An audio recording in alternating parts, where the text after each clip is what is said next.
The rain had just stopped when Ethan Hale stepped out of his car. The city's reflection shimmered across the wet pavement, and for a man who owned half of it, he looked strangely out of place. His usual driver wasn't with him tonight. His expensive suit was replaced by a simple gray jacket. And for the first time in years, no one recognized him. Ethan Hale, the billionaire CEO, the man whose name was printed across skyscrapers and business magazines, was going on a blind date. But not as Ethan Hale. Tonight, he was just Ethan. A man who wanted to be seen, not for his money, but for who he was beneath the armor of success. He paused before entering the small cafe, Mira's Corner. The place smelled of cinnamon and old books, the kind of warmth he hadn't felt in years.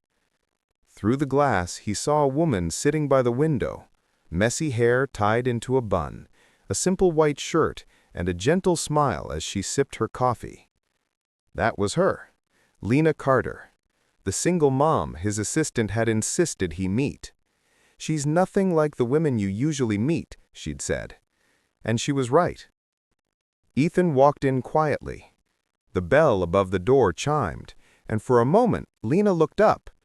Their eyes met, his unsure, hers kind. "Hi," she said softly.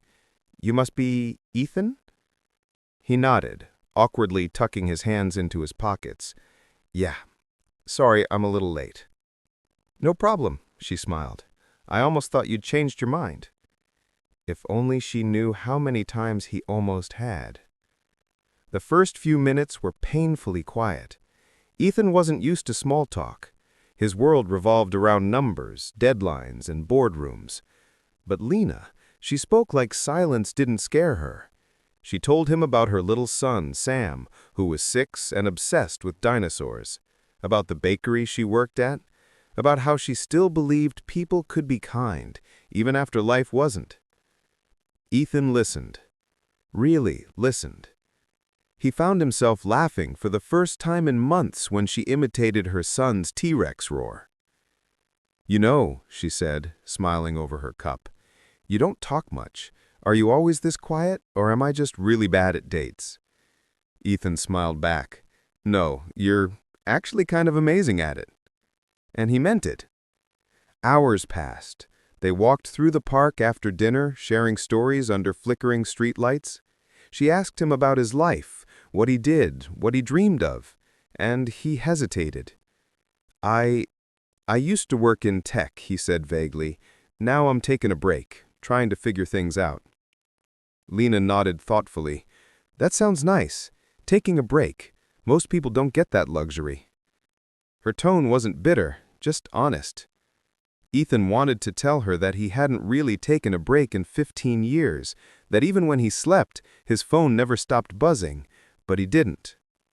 Instead, he said quietly, "Maybe I just wanted to feel normal for a night." And she looked at him, not with curiosity, but with understanding.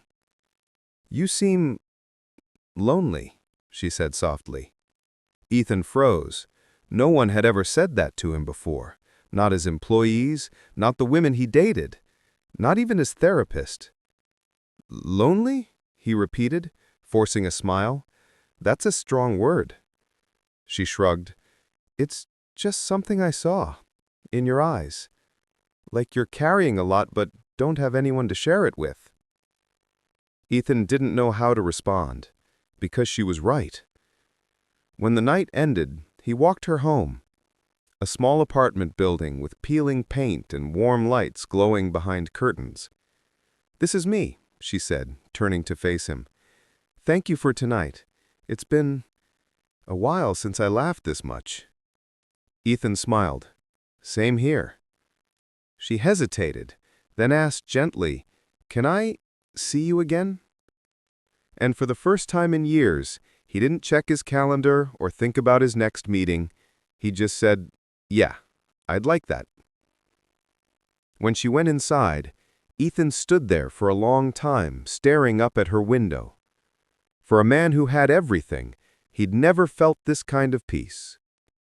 Over the next few weeks, they met again and again. Morning coffee at the park, late-night walks after her son was asleep. She'd talk, he'd listen, and somehow she made him forget he was a billionaire. She made him feel like Ethan, not Mr. Hale. One afternoon, Lena invited him to her place. "Sam wants to meet you," she said shyly. "He thinks you're my friend from the library." Her apartment was small but full of life. Children's drawings on the wall, the smell of cookies in the air, laughter echoing from the tiny kitchen. When Sam ran out and hugged her mom's leg, Ethan felt something twist in his chest. "Hi, buddy," Ethan smiled, kneeling down. "I heard you like dinosaurs." Sam's eyes widened. "Do you know any dinosaur names?" Ethan grinned. "Let's see. T-Rex, Stegosaurus, and," he paused dramatically, "the mighty Spinosaurus." The kid's jaw dropped. "You know Spinosaurus?" "Of course," Ethan said. "He's the CEO of all dinosaurs." Lena burst into laughter, and for a second, Ethan forgot every deal he had ever closed, every boardroom he had ever ruled. This tiny apartment, this laughter, felt more real than his penthouse ever did. But reality, as always, has a way of finding cracks. One evening, as Lena was washing dishes, her phone buzzed with a message from her friend Clara. "Hey, Lena, that guy you're seeing? Doesn't he look exactly like Ethan Hale, the billionaire?" Lena frowned. "No way. Ethan's just Ethan." But curiosity got the better of her. She searched the name. And there he was, the same eyes, the same smile. The man sitting on Forbes covers and financial headlines, worth billions. Her heart sank. The man who'd sat on her worn-out couch, eaten homemade cookies, and laughed with her son, was a billionaire pretending to be someone else. When Ethan arrived that night, flowers in hand, she could barely look at him. "Hey," he smiled. "Sam asleep?" She didn't answer. "Who are you?" she asked quietly. Ethan froze. "What do you mean?" "Don't," she said, her voice trembling. "I know who you are. Ethan Hale, CEO of Hale Technologies, the man who builds cities and buys companies like they're toys. Why didn't you tell me?" Ethan set the flowers down slowly. His throat tightened. "Because I didn't want this to be about that. I just wanted to be normal for once." Lena shook her head. "Normal? You lied to me. You let me think you were someone else. Do you know how humiliating that is?" "I didn't mean to hurt you," he said, his voice breaking. "You're the first person who ever saw me. Not my money, not my title." She turned away. "And yet, you couldn't even trust me with the truth." Silence filled the room. Ethan wanted to speak, to explain, but no words came. Lena's eyes glistened with tears. "Please, just go." He hesitated, then whispered, "Lena, go." Ethan nodded slowly. He looked around one last time, the cozy couch, the toys scattered on the floor, the faint smell of cookies still in the air. Then he left. Outside, the rain began again. And for the first time in years, Ethan Hale, the man who could buy anything, realized he had finally lost something he couldn't replace. The city looked different that night. Or maybe it was just Ethan. From the floor-to-ceiling window of his penthouse, he watched the rain pour down in streaks, like time washing away what little peace he had left. The flowers he'd bought for Lena lay wilted on the counter, untouched. Her last words echoed in his mind. "You couldn't even trust me with the truth." He'd faced angry investors, public scandals, and billion-dollar losses without flinching. But this This silence hurt in a way nothing else ever had. Days turned into weeks. Ethan threw himself back into work. Meetings, launches, board approvals. The world saw the same sharp, composed billionaire, but his eyes told another story. His assistant, Clara, noticed the change. "You've missed 3 dinners and a charity event. Are you okay, sir?" He gave a faint smile. "Just tired." But he wasn't tired. He was empty. Late at night, he'd open his phone, scroll through old messages from Lena, small things like, "Sam says hi," or "Don't forget your coffee this time." And then he'd put the phone away before he could reply. One afternoon, Ethan attended a community charity event, one of those things he usually sponsored but never really paid attention to. It was being held in the same neighborhood where Lena lived. The moment he walked in, he froze. There she was, standing near a bake stall, her hair tied up, apron dusted with flour, helping Sam arrange cookies on a tray. For a moment, the noise around him faded. She hadn't seen him yet. Sam was laughing, proudly handing cookies to people. And Lena, she looked calm, peaceful, like she didn't need him anymore. Ethan stood there for a long moment, torn between walking up or walking away. But then, Sam spotted him. "Mr. Ethan!" The little boy ran over, beaming. "Mom, look who's here!" Lena's smile faded the instant she looked up. Ethan took a breath, then walked toward her slowly. "Hey, Sam," he said softly. "You've gotten taller." He giggled. "That's 'cause I ate all the cookies." "I can tell." Then he turned to Lena. "Hi." Her expression was polite, distant. "Mr. Hale." That name stung more than she knew. "You don't have to call me that," he said quietly. She crossed her arms. "Why are you here?" He looked down for a moment. "I didn't know you'd be. I just came to donate for the event." "Right," she said dryly. "Must be nice, being able to fix everything with money." He met her eyes. "Not everything," he said softly. "Not you." Her breath hitched for just a second, but she quickly looked away. "Sam," she said, forcing a smile, "why don't you go help Mrs. Grant?" When the boy ran off, she turned back to Ethan. "You shouldn't be here." "I know," he said, "but I needed to see you, to tell you I'm sorry." "For lying?" "For being afraid," he said. "I've spent my whole life surrounded by people who wanted something from me. When I met you, for once, I felt like someone saw me. And I was terrified that if you knew the truth, you'd stop seeing that version of me." Her eyes softened, but her voice stayed steady. "You didn't give me the chance to prove you wrong." He nodded slowly. "You're right." He reached into his pocket and pulled out a folded envelope. "I set up a scholarship fund for single parents who want to go back to school, in your name, and Sam's." Lena stared at him. "Why would you do that?" "Because you reminded me what strength looks like," he said quietly. "You reminded me what kindness feels like." Her eyes shimmered. "But you think money can fix everything, Ethan. But some things, they just need honesty." He stepped closer. "Then let me start there." For the first time, Ethan told her everything.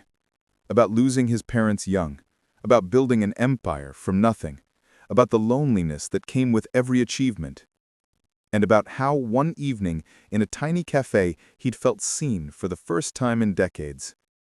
By her. When he finished, Lena was silent. The sound of rain tapping against the tent filled the space between them. "I don't know if I can trust you again," she said finally. "I know." but I'll wait, as long as it takes.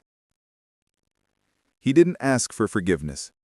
He just looked at her one last time, then turned to leave. But as he walked away, Sam's voice broke through the air. "Mom, can Mr. Ethan come over again sometime?" Lena froze. Ethan turned around slowly. She looked at her son, then at the man who had just laid his heart bare. "Maybe," she said softly. "Maybe one day." Ethan smiled faintly, a fragile, hopeful smile, and walked into the rain. Months passed. The scholarship fund grew faster than anyone expected. Dozens of single parents applied, many of them writing personal letters of gratitude addressed to Lena Carter. News outlets picked it up. Her name started appearing beside Ethan's in headlines, but not as a scandal, as a story of change. Lena still worked at the bakery, but now she taught weekend classes for women rebuilding their lives. Sam, meanwhile, talked endlessly about the CEO dinosaur guy. And every once in a while she'd catch herself thinking about him, wondering what he was doing, if he was still waiting like he said he would. One evening, months later, Lena received a small invitation card in the mail. It was handwritten. Mira's Pointer, 7 p.m. No disguises this time. Ethan. She stared at it for a long time before finally deciding to go. When she entered the cafe, it was almost exactly as she remembered. The smell of cinnamon, the soft hum of old music, and him, sitting at the same table by the window. This time, no gray jacket, no mask. Just Ethan Hale, the man, not the billionaire. He stood when he saw her. "You came." "I did," she said, smiling faintly. "I wanted to see if the coffee still tastes the same." He smiled back. "I think it's better now." They sat, and for a while said nothing. Just quiet laughter, shared glances, familiar warmth. After a moment, Ethan reached into his coat and pulled out something small, a folded paper worn at the edges. "I kept this," he said, placing it on the table. It was one of Sam's old dinosaur drawings, the one he'd given Ethan that day months ago.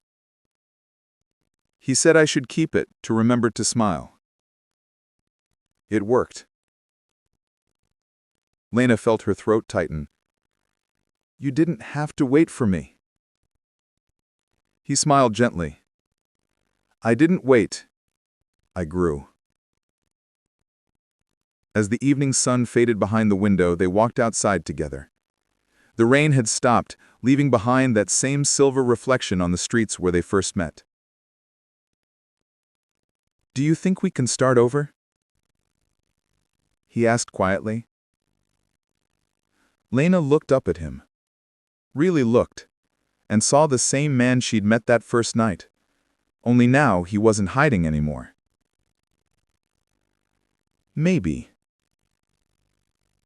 she said softly.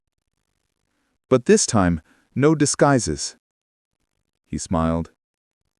"Deal." They walked together side by side into the glow of the city lights. Weeks later, Ethan appeared at another charity event, but this time, Lena stood beside him, not behind. Reporters asked questions, cameras flashed, and someone shouted, "Mr. Hale, who's the woman with you?" Ethan smiled. "Someone who taught me that even a billionaire can start over." Lena blushed, laughing under her breath. And as they stepped away from the cameras, he leaned in quietly. "You once said I looked lonely," he whispered. "What do I look like now?" She smiled. "Home."